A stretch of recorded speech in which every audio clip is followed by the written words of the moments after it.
Assalamualaikum warahmatullahi ta'ala wabarakatuh. A'udzu billahi minasyaitonir rajim. Bismillahirrahmanirrahim. Alhamdulillahi rabbil alamin wassalatu wassalamu ala asyrafil anbiya'i wal mursalin wa ala alihi wa sahbihi ajma'in.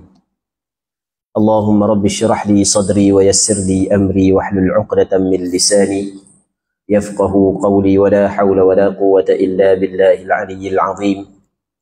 اللهم انفعنا بما علمتنا وعلمنا ما ينفعنا وعلمنا ما جهلنا وذكرنا ما نسينا.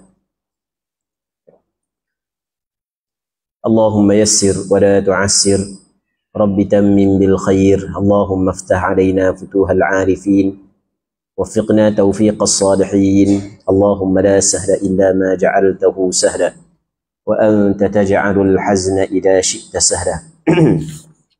InsyaAllah kita sambung semula pengajian kitab Bahrul Mazi, syarah kepada kitab Mukhtasar At-Tirmidhi yang dikarang oleh Syekh Muhammad Idris Al-Marbawi rahimahullahu subhanahu wa ta'ala. Wa nafa'ana Allahu bi'ulumihi fid darain amin.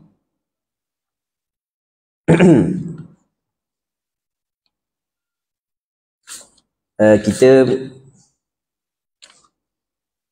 muka surat 168 tu Baik. Bab yang ke-50. Bab daripada hukum air yang lain. عن ابن عمر قال سمعت رسول الله صلى الله عليه وسلم يسأل عن الماء يكون في الفلاة من الأرض وما ينوبه من السباع والدواب قال فقال رسول الله صلى الله عليه وسلم إذا كان الماء قلتين لم يحمل الخبث. Maksudnya daripada Ibni Umar. Ibni Umar maksudnya anak lelaki kepada Umar. Nama dia adalah Abdullah. Cuma masyhur dengan panggilan Ibnu Umar. Dia ada beberapa orang sahabat masyhur dengan nama anak si fulan. Dan nama dia sebenarnya adalah Abdullah. Sebagai contoh, Ibnu Abbas, anak lelaki kepada Abbas, masyhur dengan begitu. Nama dia adalah Abdullah bin Abbas. Ibnu Mas'ud, anak lelaki kepada Mas'ud. Nama dia adalah Abdullah bin Mas'ud. Ibni Umar, anak lelaki kepada Umar. Nama dia adalah Abdullah bin Umar. Dia kata mana? Telah aku dengar Rasulullah sallallahu alaihi wasallam. Padahalnya ia Rasulullah ditanya orang. Maksudnya ada orang tanya Rasulullah daripada air. Ditanya orang daripada air, maksudnya ada orang tanya Rasulullah tentang air yang ada ia di dalam padang belantara daripada bumi. Hak duk tengah padang tau. Air hak yang duk tengah padang. Cakap kita benda lopok air. Hak duk padang, hak duk dalam hutang, hak duk situ, hak duk sini. Baik. Dan barang yang pergi akan dia daripada binatang-binatang buas dan binatang tak buas. Maksudnya air tersebut akan dijadikan tempat minum oleh binatang. Sama ada binatang buas ataupun binatang yang tidak buas. Contoh lembu pun minum situ, kuba pun minum situ, rimau pun minum situ, anjing pun minum situ. Kalau ada singa pun minum, gajah pun minum. Dah ada kelompok air kan? Baik. Katanya, maka sabda Rasulullah sallallahu alaihi wasallam, apabila adalah air itu dua kolah, tiada menanggung, ia akan najis. Jadi Rasul kata kalau air itu cukup dua kolah, maka ia tidak menanggung najis. Maksudnya, mana-mana binatang yang diminum dalam, ia tidak menajiskan air tersebut. Kerana air yang banyak, ia tidak dapat dinajiskan oleh sesuatu najis selama mana najis itu tidak merubahkan dan tidak mengubahkan sifat air daripada sudut warnanya, rasanya dan baunya. Baik. Kata Syekh Idris Al-Marbawi rahimahullahu subhanahu wa ta'ala, ya saudaraku, wahai saudaraku, inilah hadis dua qoloh yang dikeluarkan oleh Imam Tirmizi. Demikian bunyinya. Yang mana hadis ni kita baca dah tadi, kita lakah sebab benda yang sama sahaja. Okay, kita tengok air baki minum binatang. Dengan hadis dalam masalah 237 itu, kita ketahuilah air baki minum binatang tiada menjadi najis. Binatang minum air, ada saki baki. Selama mana air sana itu tidak berubah, maka itu dikirakan sebagai air yang suci. Boleh kita guna. Kata Syafi'i, kata Imam Syafi'i di dalam dalam kitab Al-Um, dan tiada pada yang hidup daripada anak Adam dan binatang-binatang itu najis, melainkan pada yang menyentuh ia akan najasah. Sebenarnya binatang tak najis, anak Adam tak najis, melainkan kalau hak yang menyentuh najis. Jadi binatang hak yang makan najis ni, bulu dia ada najis, dia minum air, kenalah najis pada air tersebut. Maka tiap-tiap barang yang memasuk ke dalamnya oleh anak Adam yang muslim atau kafir akan tangannya, atau meminum daripadanya oleh binatang akan barang yang ada ia, maka tiadalah menajis ia akan dia, melainkan dua binatang, anjing dan babi. Kita tahu air dalam beledi. Ini sebagai contoh. Kita pun kambing minum. Kambing pun minum. Gok minum. Dia minum sikit aja, tinggal lebih daripada separuh. Tiba-tiba kita pula tak ada air nak minum. Boleh tak nak minum balik air tu? Boleh, tak masalah. Boleh je minum sebab air tu cuci je. Malaikat lepas daripada diminum, diberok dalam tu lah air.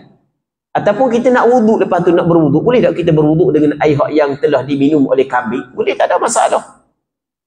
Boleh. Tapi orang kalau biasanya orang tak tergamak sebab banyak lagi air. Banyak air lagi tak tergamak. Tak ada air. Tak ada air. Tai lembunya perah. Tai lembu perah. Ketika mana di Mekah suatu ketika dahulu, kemarau yang panjang, sampai ke orang Arab masa tu tak ada makanan, tak ada air nak minum, tai uta je perah. Ambil air. Kita sedap cakap tekah benda. Tekah hadir belaka. Tekah banyak air, dah tak ada air. Gomo belaka air dia hok ada pun. Baik. Katanya lagi,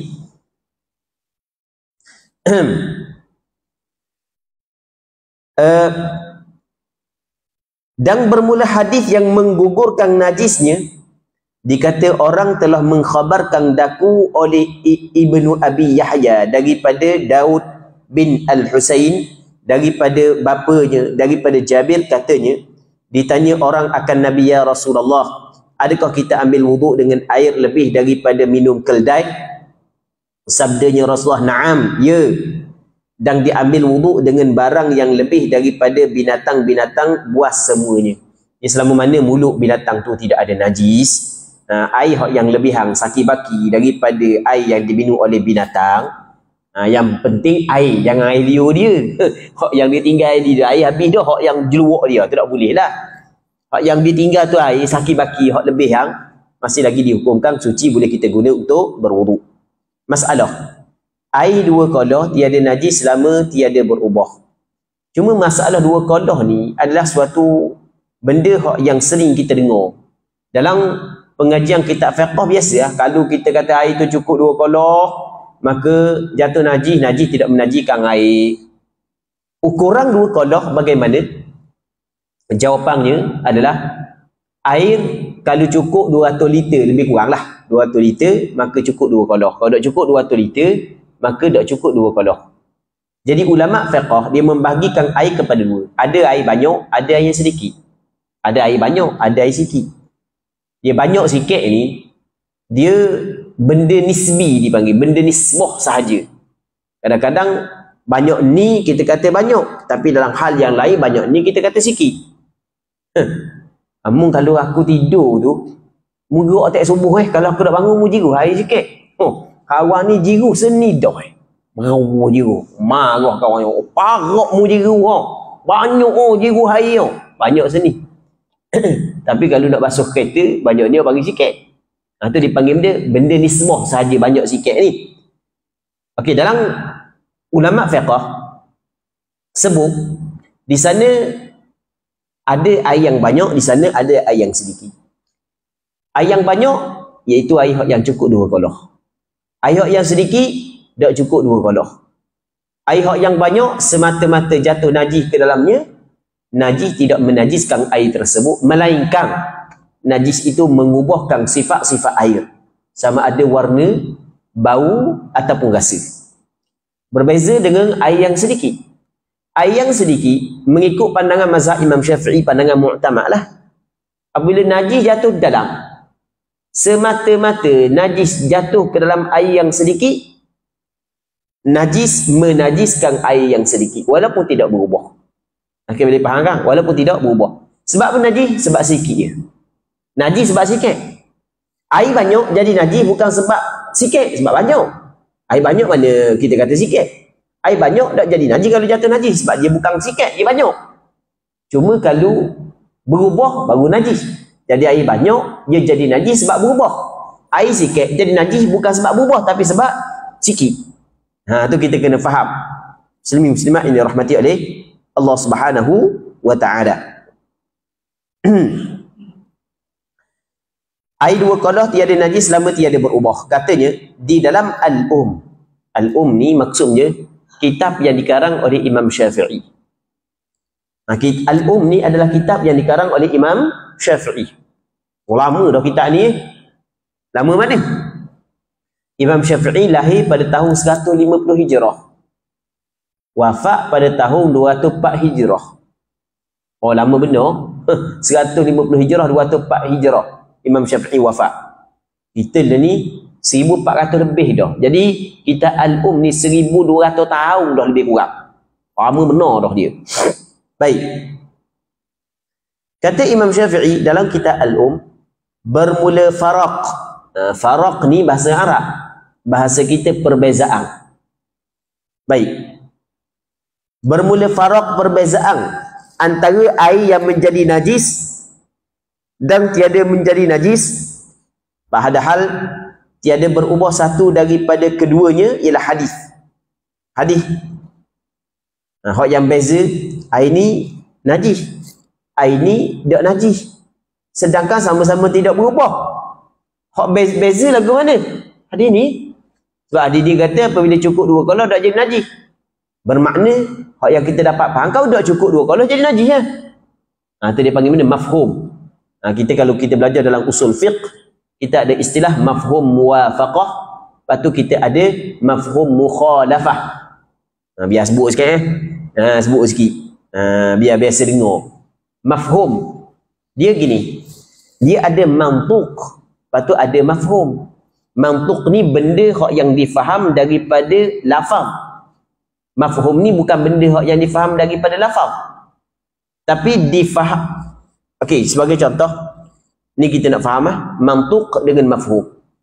Apabila air cukup 2 kolah, dia tidak menanggung najis. Mantuqnya, benda hak yang dilafazkan adalah kalau cukup 2 kolah, tak jadi najis. Mafhumnya, kalau tak cukup 2 kolah, dia jadi najis. Itu dipanggil mafhum. Faham? Okey. Dia mafhum dia ada 2. Yang pertama mafhum mukhalafah. Apa nama mukhalafah? Mukhalafah ni berbeza. Mafhum saat itu berbeza daripada mantuq. Tengok tadi air kalau cukup 2 kolah tak jadi najis. Tak jadi najis. Ni hukum dia. Jadi mafhumnya kalau tak cukup 2 kolah jadi najis. Tengok tadi tak jadi najis. Kalau ni jadi najis, itu dipanggil mukhalafah.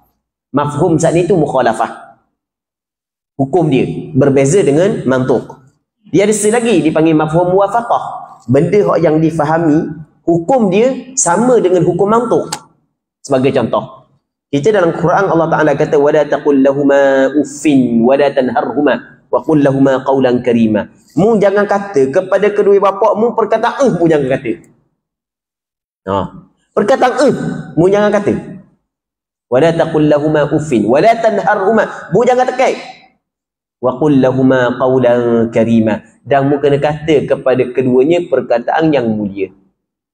Yang anak-anak ni dia tidak akan faham maksud daripada perkataan Allah Ta'ala, maksud daripada perintah Allah Ta'ala, maksud daripada larangan Allah Ta'ala. Mereka pun dia ada anak pula. Oh, dia ada anak pula, baru dia tahu Allah betul sangatlah Allah Ta'ala dakwi anak kata kepada ibu bapa weh. Allah Ta'ala dakwi tekan. Allah Ta'ala suruh bercakap benda yang mulia. Tekah tak ada anak, dia tahu. Tekah ada anak, orang faham. Baik, benda. Okey, dalam ayat ni Allah Ta'ala larang kata tekan, kena kata perkataan yang mulia. Dalam Al-Quran tak ada pun ayat Allah Ta'ala larang kata ayah. Umbu ayah tak ada, rajang ayah tak ada. Tak ada. Boleh faham dah kan? Tapi kita faham daripada perkataan, daripada firman Allah, jangan mu kata jangan kamu tekan. Kita faham juga bermakna katak dengan tergajang juga dilarang. Sebab mempunyai alasan yang sama, mempunyai sebab yang sama. Tekan dengan katak ni sebab dilarang kerana menyakiti. Katak juga menyakiti. Okey. Jadi katak hukum ni benda, hukum juga dilarang. Sebab difaham daripada ayat jangan mu tekan. Ini panggil mafhum. Tapi mafhum ni mafhum muwafaqah. Sama hukum dia, sama-sama dilarang. Baik. Kata Syafi'i, telah mengkhabarkan daku, telah menceritakan kepada aku oleh orang yang kepercayaan, oleh orang yang boleh dipercayai lah, daripada Al-Walid bin Kathir, daripada Muhammad bin Ubbad bin Ja'far, daripada Abdullah bin Umar, daripada Abdullah bin Umar radhiyallahu anhuma, bahawasanya Nabi sallallahu alaihi wasallam bersabda, "Idza kana al-ma'u qullatain lam yahmil najasan aw khabatha." Apabila adalah air itu dua kolah, tiada menanggung ia akan najis atau khabath. Khabath ni kekotoran. Maka tentang ini bersamaan riwayat Tirmizi dengan Syafi'i. Hanya pada sana ada berlainan. Jadi samalah riwayat Imam Syafi'i dengan riwayat Imam Tirmizi. Jadi Imam Syafi'i juga mengeluarkan hadis yang sama. Cuma perbezaan daripada sudut sanad sahaja. Kata Abu Isa At-Tirmizi, dan seperti pada hadis inilah perkataan Syafi'i, Ahmad dan Ishaq. Jadi Imam Syafi'i, Imam Ahmad bin Hanbal, Imam Ishaq, pandangan dia sama dengan hadis ni. Kata mereka ini, apabila adalah air itu dua kolah, tiada menajiskan dia oleh sesuatu selama tiada berubah baunya atau rasanya selagi kena tak atau warnanya. Dan berkata mereka itu adalah ia lebih kurang daripada 5 gereba. 5 gereba. Dua kolah ni lebih kurang dalam 5 gereba. Dah gereba lagu mana gereba tu? Bawah dia ada tulis tau. Dia ada buat gambar. Gereba. Qirbah dalam bahasa Arab. Gereba ni dia buat daripada kulit kambing. Dia lapah kambing, tapi lapah je ada cara lapah. Ayat tu isi je, tinggal kulit. Lepas tu yang kawasan-kawasan macam benda kaki apa dia kaci tutup. Lepas tu dia tak air dalam. Kedai-kedai ruya tak ada dulu. Tak ada. Jadi dia buat bekas air daripada kulit kambing lah. Kulit kambing tu nama dia gereba. Baik. Katanya masalah kolah dan sukatannya dengan gereba. Bermula kolah pada hadis dalam masalah 239 itu dikehendakinya ialah kolah hajar. Dia ada istilah dia lah kolah hajar ni. Maksudnya ataupun kita kata gereba yang digunakan oleh golongan tertentu. Dan hajar itu negeri kecil atau qaryah, kampung yang tiada jauh amat dari negeri Madinah. Dia ada satu perkampungan dinamakan perkampungan Hajar. Mungkin daripada kampung tersebut dikeluarkan bekas-bekas air. Dia setiap kampung ada kan? Adalah ada produk dia. Ada produk dia. Macam kita lah ni lah. Negeri Terengganu ada produk dia. Negeri lain ada produk dia. Masing-masing ada produk dia lah. Katanya, maka kolah itu ialah tempayan besar bertelinga dua dan luah mulutnya. Kata At-Tirmizi, qala Muhammad bin Ishaq, al-qullatu hiya al-jirar wal-qullatu allati yustaqa fiha. Kata Muhammad Ibn Ishaq, bermula qoloh itu ialah tempayang-tempayang dan juga bernama qoloh iaitu labu yang dia buat minum padanya. Adapun sukatan air dengan greba, kata Syafi'i dalam Al-Um, maka satu qoloh itu boleh diisi 2 greba lebih sedikit. Okey, tengok masalah greba dan mengenalnya. Maka mengenal greba itu ialah bekas menanggung dan mengangkut air dari telaga ke rumah.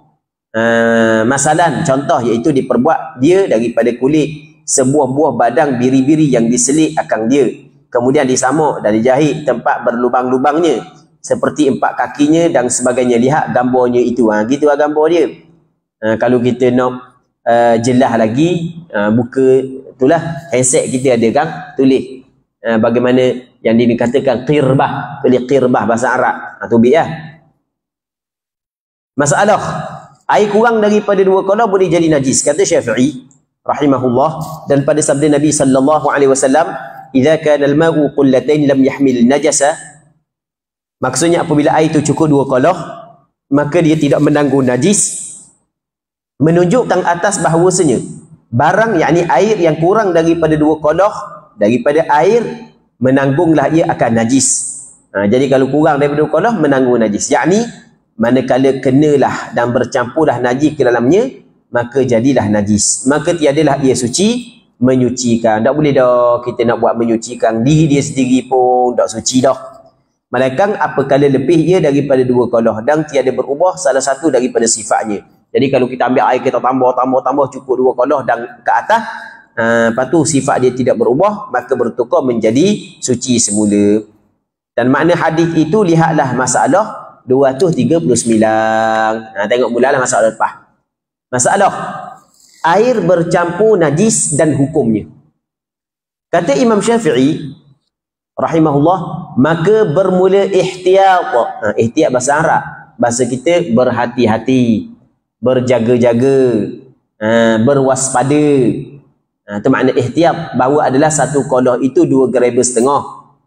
Maka apabila adalah air itu 5 greba, tiada menanggung ia akan najis pada berlarinya dan hanyutnya atau tiada hanyut. Dah kira lah air yang mengalir ke tak mengalir ke sama je hukum dia. Dan greba negeri Hijaz, Mekah, Madinah itu besar-besar, maka tiada ada air yang tiada menanggung najis itu melainkan dengan sukat greba besar. Maka apabila air itu kurang daripada 5 greba kemudian mencampur akan dia oleh bangkai, nescaya najislah ia, dan najis sekalian bekas yang diisikan dia. Maka dironggahkan air, kena cuang lah, kena buang air, unggah air. Kita orang tua dulu guna perkataan ni tak? Cuah, betul tak? Baik.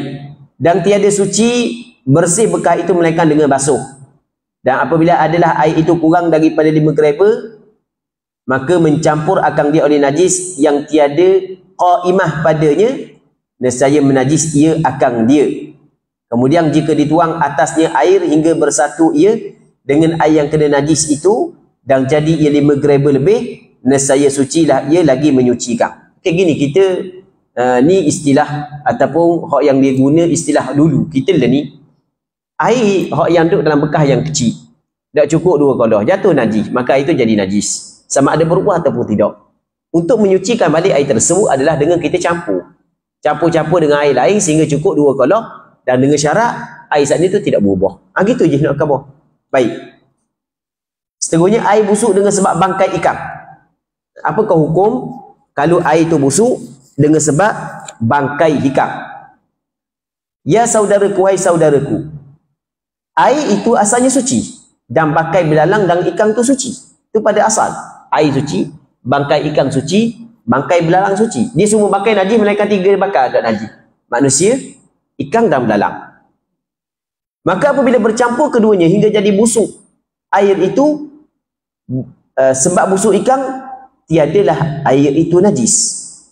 Kerana pada asalnya bangkai ikan itu adalah suci. Kata Syafi'i, dan bermula sekalian najis yang tiada dimaafkan itu bersamaan jua hukumnya. Apabila jatuh ia ke dalam air yang kurang daripada 5 greba, najis ia akan dia. Semua najis yang tidak dimaafkan kalau jatuh dalam air yang tidak cukup 2 qoloh, maka najis itu menajiskan air. Dan jikalau jatuh bangkai ikan atau belalang dalam air yang sedikit tiada najis ia, kerana keduanya bangkai halal dengan tiada berhajat sembelih. Ikan tak perlu sembelih. Tak perlu susah, boleh ikan susah. Seekor cari orang melih, nak melih. Sebab nak makan buat macam gembelih dulu ada. Tak wajib melih pun. Dan begitu juga tiap-tiap bangkai binatang bernyawa yang hidup dalam air tiada menajiskan air. Setiap bangkai binatang yang hidup dalam air dia mengambil hukum ikan. Sutung dia mengambil hukum ikan.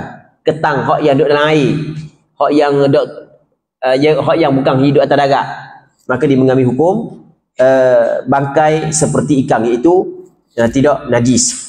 Masalah air yang jatuh ke dalamnya umpama bangkai kumbang, kata Syafi'i, bermula barang yang tiada darah mengalir baginya seperti lalat dan kumbang dan barang yang menyerupai dengan keduanya, maka padanya dua qaul, dua pandangan. Pertamanya bahawasanya barang yang mati ia daripada binatang, daripada ini binatang, iaitu hak yang tidak mempunyai darah yang mengalir, lalat dan seumpamanya, di dalam air yang sedikit atau banyak tiada menajis ia akam dia. Dan bermula mereka yang berkata qaul ini berkata ia, jika berkata seorang yang menyoal begini, seperti lalat atau kumbang yang mati dalam air itu, bukankah ia bangkai? Maka bagaimana berkata engkau bahawasanya tiada menajis ia? Jawabnya, tiada mengubah ia akan air dengan bagaimanapun dan tiada darah baginya. Maka jika disoalnya lagi dengan katanya, maka adakah daripada dalil atas barang yang engkau telah sifatkan itu? Jawabnya, na'am, ya ada dalil bahawasanya Rasulullah sallallahu alaihi wasallam menyuruh ia dengan lalat yang jatuh ke dalam air itu, bahawa benamkan lalat yang jatuh ia di dalam makanan, padahalnya terkadang mati ia dengan benam itu. Maka tiada menyuruh Rasulullah dengan membenamkan dalam air dan makanan, padahalnya ia menajiskan dia jikalau mati ia di dalamnya, kerana bahawasanya yang dimakan itu membinasakan keduanya, merosakkan air dan merosakkan makanan kalau jadi najis. Okey, maksud dia, pandangan yang pertama, binatang hak yang tidak mempunyai darah yang mengalir, kalau dia mati, maka dia dimaafkan dalam bak air. Bak air ya, bukan bak semayang lain. Bak air. Maksudnya kalau jatuh dalam air sikit je. Lalat jatuh dalam air ni, lalat hak mampu jatuh dalam air ni. Dia kita tengok semut mampu jatuh dalam air ni. Mampu jadi bangkai. Bangkai lalat najis, bakal semut najis, bakal kerengga najis. Tapi dia tidak dapat menajiskan air ni. Tapi dengan syarat dia tidak mengubahkan air. Lepas tu ada selagi syarat yang kedua, jangan kita hak yang kita letak. Dia kutik semut, tak kutik semut letak, waktu baik mula minum air. Itu tak boleh. Dua syarat tu. Baik. Kalau orang tanya ada tak dalil? Orang pun kata tak najis, ada. Mana dalil dia? Rasulullah kata benda, idza waqa'a dhubabu fi syarabi ahadikum. Apabila lalat jatuh di dalam minuman seorang di kalangan kamu, sedangkan minuman kita ada hak panas ada hak sejuk. Kata Rasulullah sallallahu alaihi wasallam, hendaklah mu selang lalat. Kawan ni lemah dah. Selang. Jadi boleh tak, mungkin tak mampu, ada kemungkinan mampu. Lepas tu Rasulullah suruh buang lalat tersebut. Kerana pada salah satu daripada dua sayap lalat ada penawar dan ada racun. Baik. Jadi berpandukan kepada hadis tersebut, bangkai lalat tidak menajiskan air yang sedikit. Adakah lalat saja? Kata ulama tidak. Bukan lalat saja, bahkan setiap benda yang seperti lalat mengambil hukum yang sama. Dah yang seperti lalat benda, iaitu binatang-binatang yang tidak mempunyai darah yang mengalir. Bismillahirrahmanirrahim. Baik. Itu contoh lain. Kita tak air, tak sekejap aja. Kita pergi ambil biskut dapur. Tengok-tengok, Allah, cicak jatuh di dalam dah. Cicak jatuh di dalam. Tengok tu, kita sampai tu nyawa-nyawa ikan dah. Kita akak. Mampu dia di dalam tu, akak buang. Air tu daripada segi hukum boleh minum ke tak? Daripada segi hukum boleh minum. Tapi jangan ada tarik lah. Ada tarik ada. Soal kita tak mau minum tu nombor dua. Boleh minum. Ada masalah. Minum kan? Baik. Tak tergamak tu nombor dua. Macam beluk kot lah. Beluk boleh makan. Rambut tak lalu makan tu pasal lema. Anak boleh makan, tak lalu makan tu pasal lema. Itu nak cerita hukum. Bukan mesti kena makan. Dan qaul yang keduanya bahawasanya apabila mati ia dalam barang yang dalam barang yang jadi najis, nescaya jadi najis, nescaya najislah ia.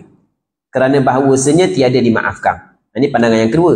Dan sesungguhnya menyuruh Nabi dengan membenangkan akal lalat itu kerana ubat yang ada padanya. Dan bermula yang lebih ghalibnya tiada mati. Jatuh lalat biasanya tak mati. Selang akak mula. Maka katanya, maka yang suka kepada aku. Kata Imam Syafi'i, hak yang aku suka sekali, bahawasanya tiap-tiap barang yang ada ia haram memakannya.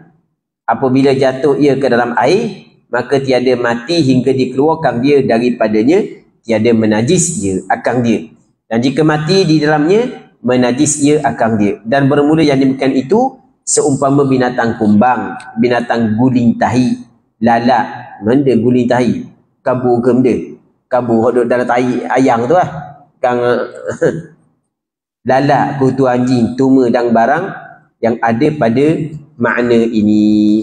Baik, kita ada lagi beberapa masalah sebab kita soalan banyak hari ni, tambung soalan jadi untuk malam ni kita berhenti sini dululah. Kita mengharapkan ada manfaatnya dan ada keberkatannya. Kita cuba jawab soalan-soalan yang diajukan pada malam ni. Baik, jadi soalan-soalan yang diajukan pada malam ni ada soalan panas saja.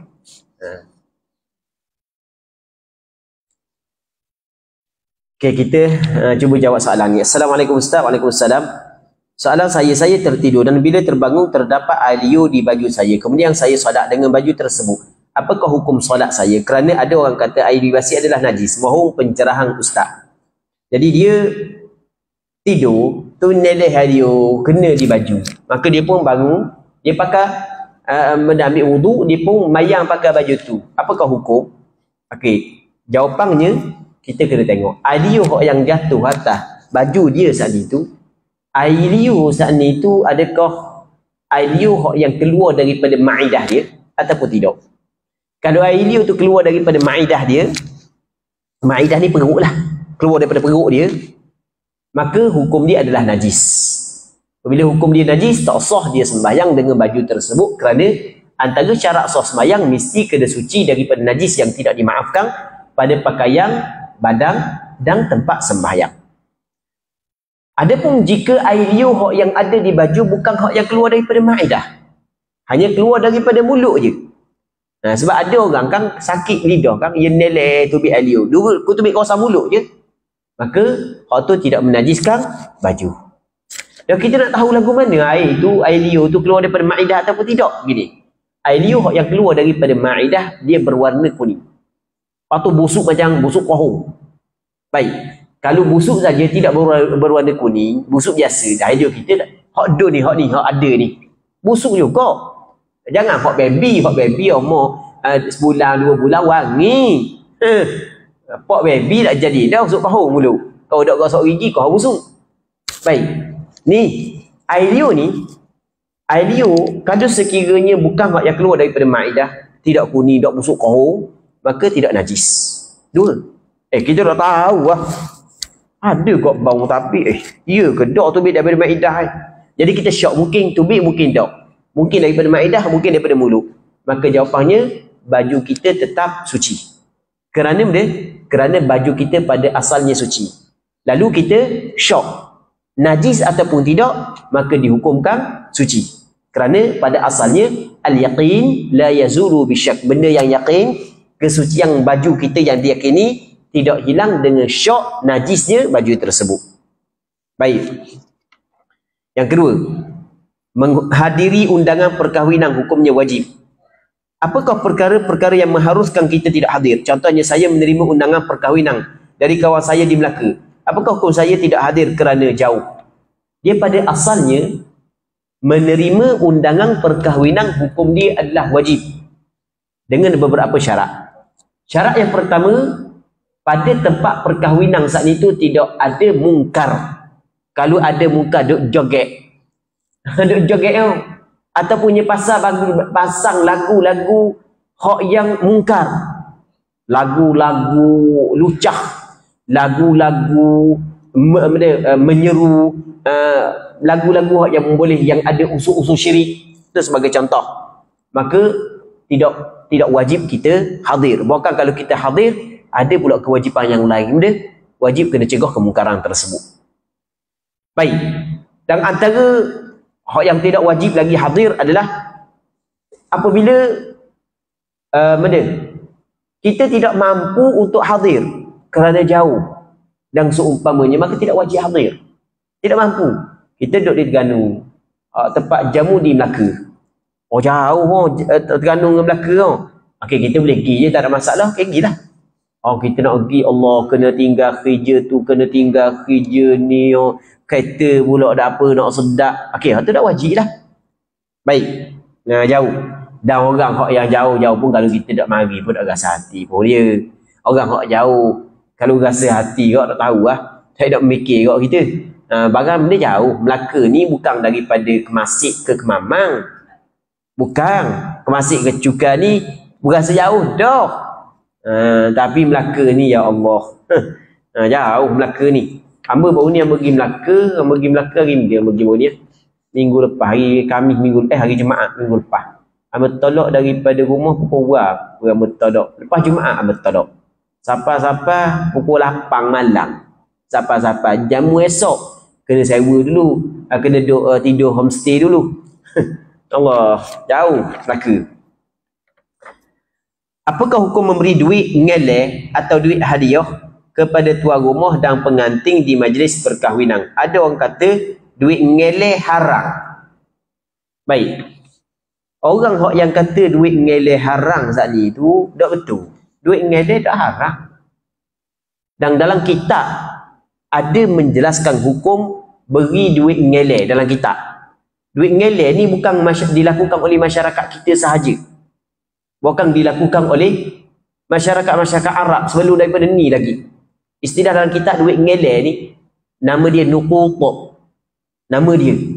Dia bukan duit saja, bukan semua yang kita bagi hadiah kepada pengantin ataupun keluarga pengantin. Termasuklah duit ngeleh. Baik. Tak ada masalah. Melainkan. Ada juga melainkan. Melainkan tuan rumah paksa kita. Dia kata dalam surat tu dah. Dan surat tu saya jepuk. Jadi setiap seorang hak mari tu mesti kena bagi 50 ya ataupun 10 ya. Tak bagi saya kat kau. Kata tuan rumah. Maka tu tak boleh lah, haram lah. Dia minta gitu, dia paksa kita, hukum dia adalah haram lah. Bagi duit ngeleh tak ada masalah. Hukum dia adalah dia bolehkan. Cuma ulama bincang pula, adakah kita bagi saat itu dikirakan sebagai benda dipanggil qard dhimni ataupun sebagai hibah? Itu dibincang oleh ulama. Adakah dia sebagai hutang pada hukum hutang ataupun itu adalah sebagai hibah? Itu berlaku khilaf di kalangan ulama. Sebagai ulama kata itu dikirakan hutang pada hukum, bukan pada secara nyata tapi pada hukum hutang. Sebab dia sebab orang hak yang bagi kepada orang sebenarnya dalam hati dia mengharapkan nanti dia buat pula majlis, orang bagi pula ke dia. Okey, sebagai ulama tengok sudut tu, dia kata benda duit hadiah hak yang kita bagi kepada keluarga pengantin dikirakan sebagai qard dhimni, dipanggil hutang pada hukum. Baik. Namun sebahagian yang lain melihat kepada ia dikirakan sebagai hibah. Dan kalau kita tengok kepada apa yang dilakukan oleh masyarakat kita, kita lebih tengok kepada benda hibah. Hibah ni maksud dia pemberian untuk memasukkan kegembiraan ke dalam hati pengantin dan keluarga dia, dan untuk meringankan sedikit bebanang dia, gitu kan. Kita tak ada, kita tanda. Jadi kita pergi rumah ni, kita beri 20 ya, lepas tu kita hadiah sikit lagi. Kalau kita jamu lagi, dia mari kita nak daripada dia kita kena jemput. Jadi kita tanda belaka. Kita bagi lepas dah, tanda belaka. Jadi hari kita buat jamu pula, kita waktu beri belaka senaga yang kita pergi ni. Ni sebab ni kita beri dia, ni kita jemput, kita beri. Kita perhati molek, ayu hidup kita balik. Ayu hidup kita balik. Tak ada. Dan kita pergi mana-mana pun kita pakai Allah je. Kadang-kadang Allah tak tahu mana tuan rumah pun tak tahu. Tengok Allah cari kita Allah belaka. Tak ada. Patut hilang tu dah. Kita niat untuk bantu dia je. Boleh hukum dia ada, tak ada masalah. Hukum dia tidak menjadi masalah.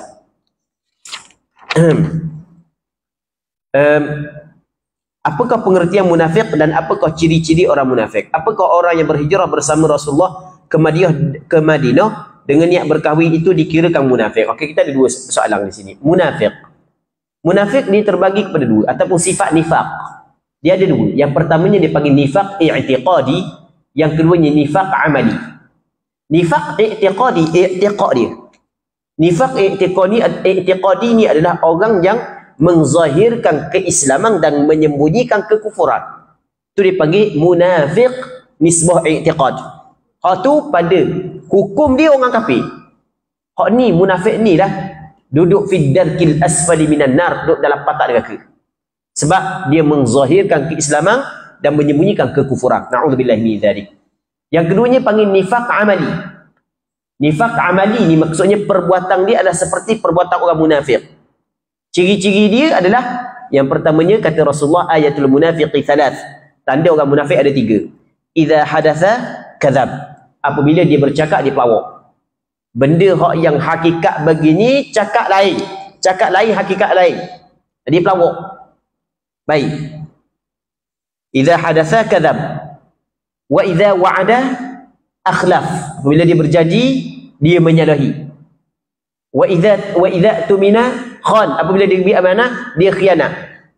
Itu dipanggil dia sifat, dipanggil nifaq amali. Nifaq amali maksudnya sifat munafik ada pada dia, tapi adakah hukum dia kafir? Tak, dia orang Islam. Baik. Mana lagi soalan dia? Soalan lagi dia kata, adakah orang yang berhijrah ke Madinah dengan niat berkahwin itu dikirakan munafik? Jawapannya tidak. Kalau sekiranya dia betul-betul orang Islam, dia betul-betul, kita tak payah katalah orang yang berhijrah dulu, kita katalah ni dia mari masjid sebab apa? Sebab duk gila ke janda. Contoh, duk gila ke janda, bagi masjid sebab duk gila ke janda. Sama tak? Sama adakah kira orang munafik gitu? Dah. Ada, tak ada masalah. Dah je nak nikah lah. Pasal dia dah. Tak ada masalah. Cuma kalau tujuan tu bagi masjid, dah dapatlah pahala bagi masjid tu. Kau dah tu je lah. Baik. Jangan ada sini. Semasa PRU dulu, saya diberi hadiah berbentuk wang dan barang untuk mengundi parti tertentu. Saya mengambil duit dan barang tersebut, namun saya mengundi parti lain. Apakah hukumnya? Apakah saya dikira munafik? Tak ada masalah.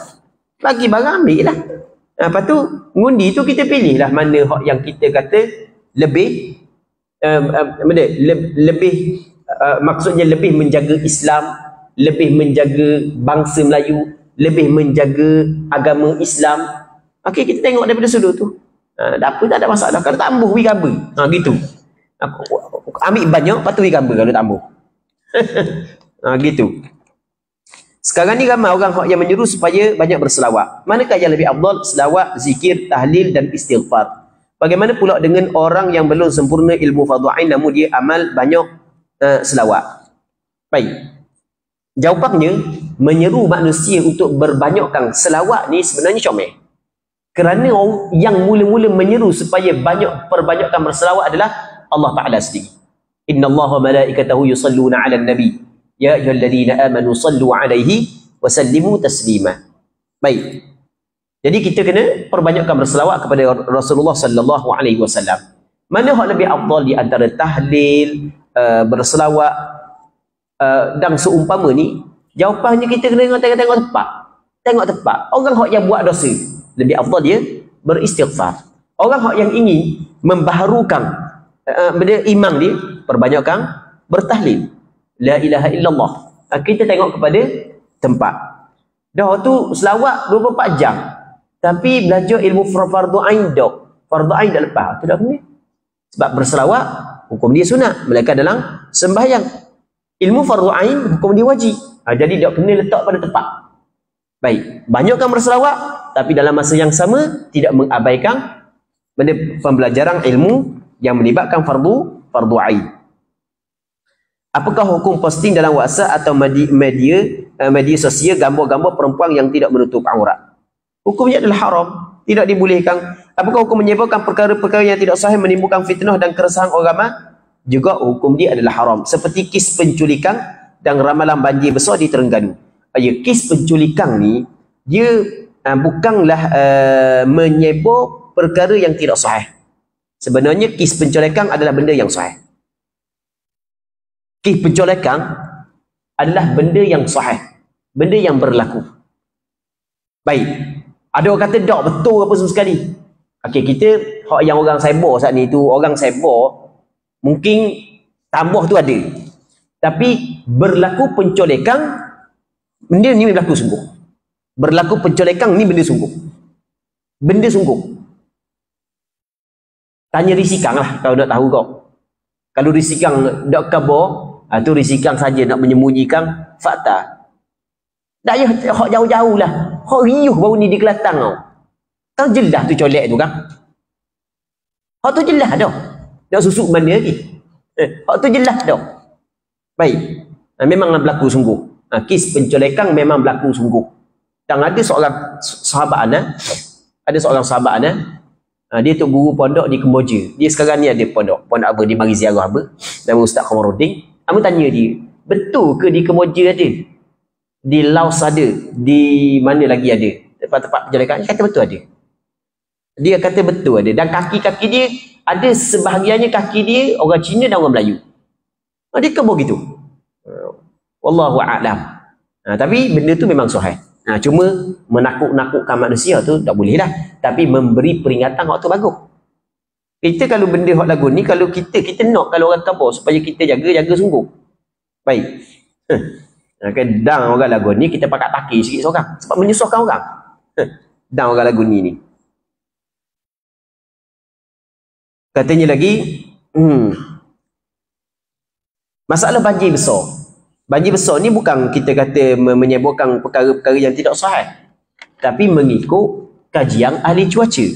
Ahli kaji cuaca melihat bahawasanya tengok kepada hak yang lepas-lepas dah, kalau keadaan sekian gini-gini mungkin akan berlaku banjir. Maka kita rakyat ni kena bersiap sedia. Sebagaimana hak yang kita contoh di mana di Kelumpu kan Selangor baru hak ramai mati. Hak yang mereka biasa banjir kilat, biasa naik air turun lalu. Dia tidak ada persiapan awal kan. Last sekali orang pakat marah kerajaan. Orang kabur awal dok malu awal. Kabur awal pun kena marah. Dok kabur awal pun kena marah. Tak payah jadi kerajaan lah mudah. Baik.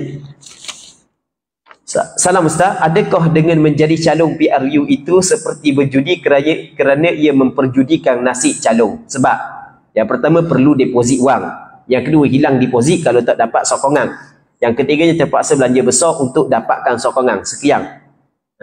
Baik. Adakah termasuk dalam judi? Okey, kita nak tahu masuk judi ke tak judi, kita kena faham apa konsep judi. Judi ni adalah judi ni dia panggil pertandingan ataupun permainan yang di antara untung dan rugi. Okey, itu makna judi. Dalam kita bertanding, kita nak contoh bab lain pula ni. Dalam kita bertanding, kata 5 orang, kita main tak kira main bola ke main dia ke, setiap seorang waktu ambil PT. Maka setiap seorang daripada 5 orang ni mungkin untung mungkin rugi. Setiap seorang. Hak ni menang, hak ni menang, hak ni menang, hak ni kalah 2 orang. Jadi orang kalah tak boleh benda. PT dia boleh kepada hak menang.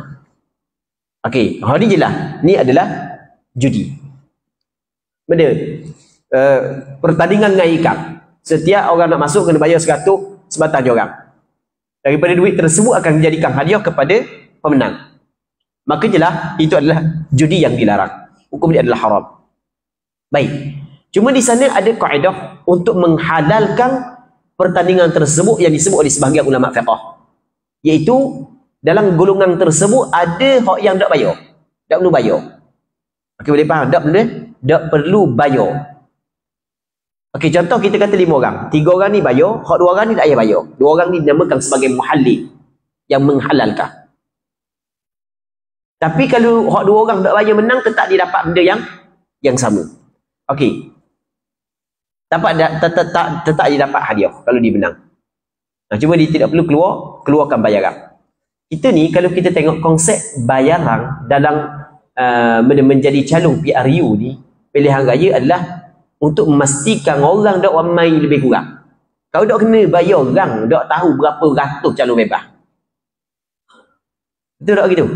Dok tahu berapa ratus calon bebas. Tak kita pun masuk egok dengan dia. Kalau sekejap dok kena bayar orang. Baik. Jadi untuk mengelak daripada benda main gurau bab-bab gitu. Tapi sebenarnya kalau orang tu dapat, walaupun dia kalah tapi dia dapat jumlah yang tertentu, dia dapat pulangan balik wang dia. Bukan konsep dia bukan seperti judi yang kita sebut tadi.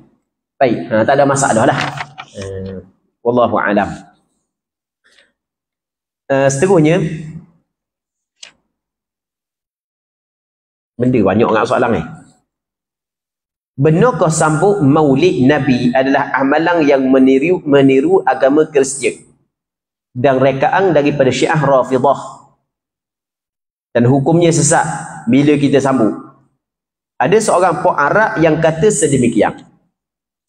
Okay, yang pertama sekali kita tengok daripada segi realiti dulu. Lepas tu barulah kita pergi kepada hukum kat gini. Kita sekarang ni terima ataupun tidak, semua negeri di tempat kita menyambut Maulidur Rasul.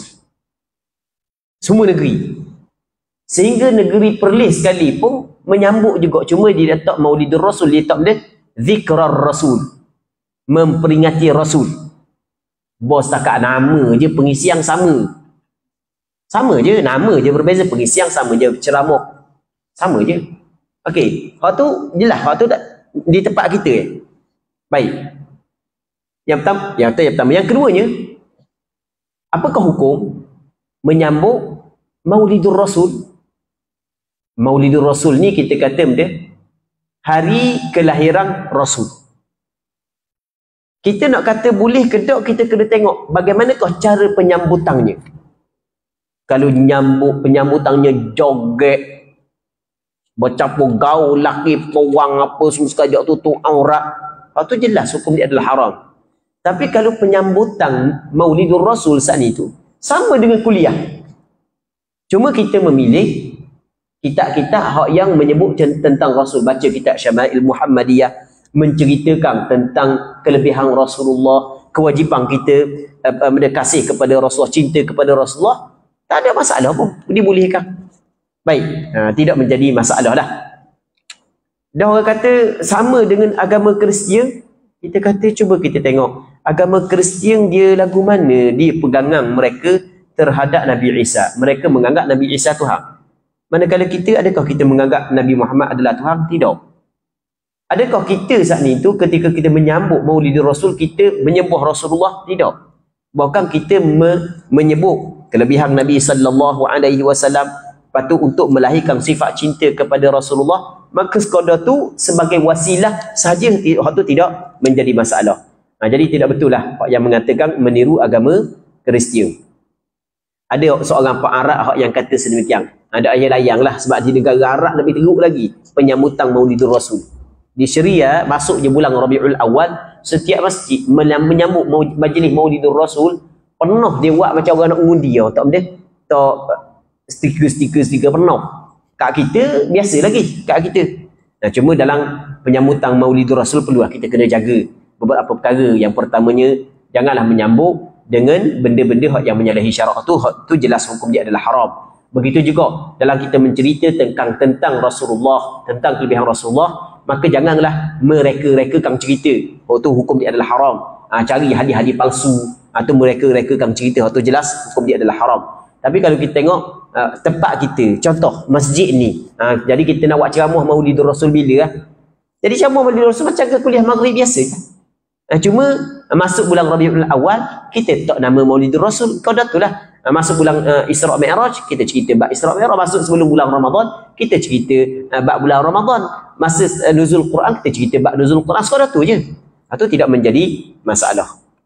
Kalau ada kepercayaan yang karut atau jelas hukum dia adalah haram. Apakah hukum berqasidah dalam masjid dan menggunakan alat muzik seperti gendang dan sebagainya?